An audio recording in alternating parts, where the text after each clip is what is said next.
I'm on to the section where we're doing the aileron and flap servo installation. It kind of seems like the most complicated part so far, but once I've got the parts and everything laid out, it's really not going to be too bad. It comes with a cover here for the aileron servo. Fits nicely right in there. The instructions also call for string so you can pull your leads through the end of the wing, but E-Flite's gone ahead and already included the string right here and attached to the end, so that'll make it nice and easy.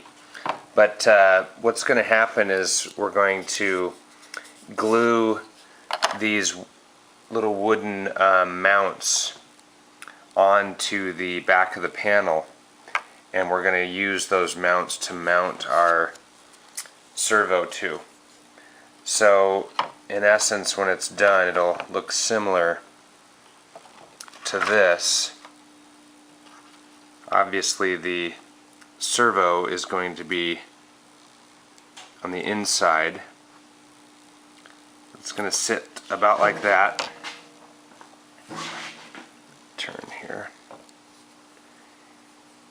And then you've got your push rod. It's going to sit about like so. Okay, I've got my servo marked here on the panel so I can mount the little wooden blocks there, and I'll do that next. I've got my servo mounts epoxied in place. I let them cure for about an hour, so they're good to go. You'll notice I've got some extra epoxy on the outside there, but the inside is nice and clean. Clean on both sides, extra on the outside, so that way the servo's not going to bump into any built-up epoxy on the inside there. So it's looking like a great, nice, tight fit, no play in there at all, and it's centered really well right in the middle of the panel, so should be ready for the next step here. Okay, I've got my servo mounted in place. I went ahead and pre-drilled the holes for my servo mounting screws using a 1/16 inch drill bit, pretty tiny little drill bit. Marked them with a felt tip on where the drill holes are going to go, and then drilled them all the way through. Dropped some thin super glue down in through the hole, and then put my screw in to mount the servo, and it's in there rock solid and ready to go. The servo that I've used is a Corona DS339MG, and again, it's a Hobby King purchase. It's the exact same dimensions as the Mighty Mini and the JR, very similar dimensions to the JR, and about a third of the cost, and they are whisper quiet, and they're all metal gear.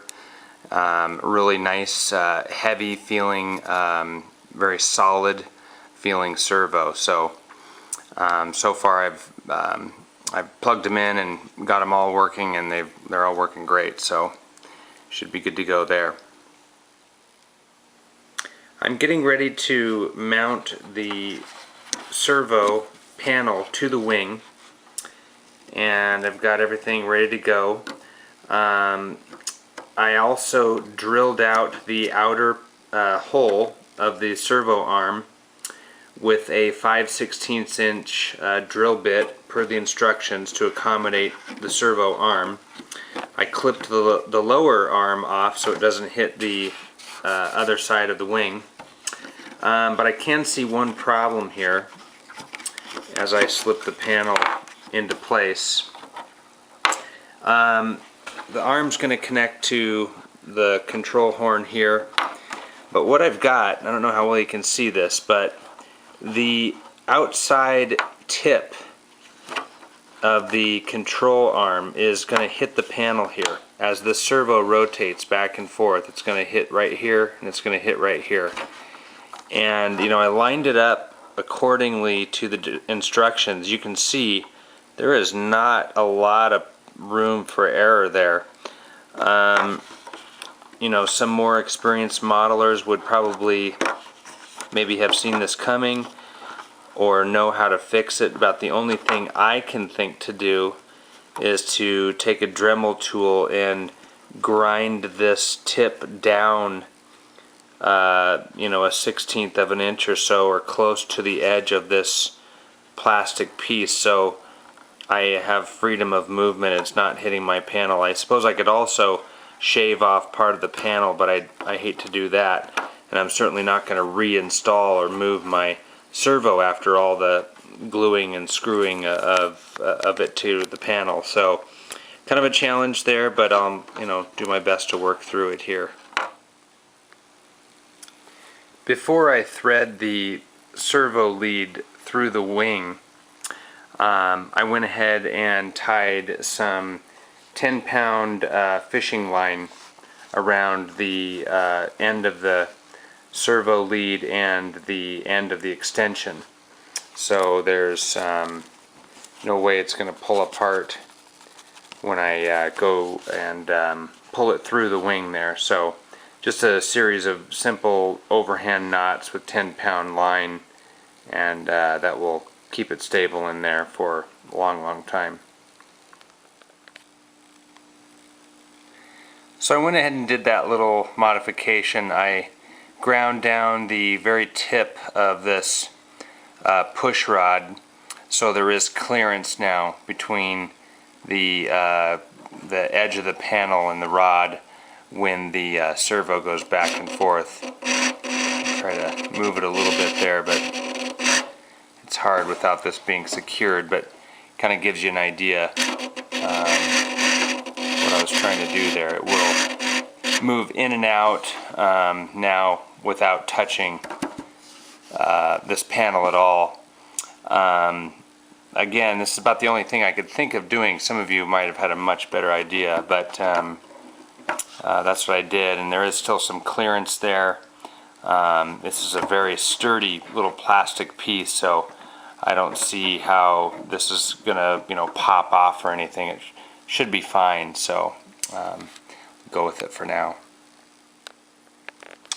I've got the panel mounted now with the 4 screws. I also have the push rod connected to the control horn with the clevis. I went with the Dubro 256 spring steel quick links clevis instead of the standard plastic clevis that came with the kit, like this one. These are fine, but they're a lot harder to screw on. The quick links just thread right up the control rod just perfectly, and everything's working really well. Got plenty of clearance now. The end of the push rod's not hitting the panel anymore, and everything's looking good. Now we're on to the flap servo. This is the flap servo cover, and the directions called for marking a line that's 3/8 of an inch wide right here, all the way down the cover, and then coming down from the edge 3/4 of an inch. Once you have those marked up, that cross section is going to be where the servo rests. So we're going to line up the servo arm with that cross section, and that's going to be our position for where the servo gets mounted on this plate. Then what we'll do is we'll put the 2 mounting blocks on either side, epoxy those into the place, and screw the servo into those blocks, and then we'll have our servo set on that flap cover.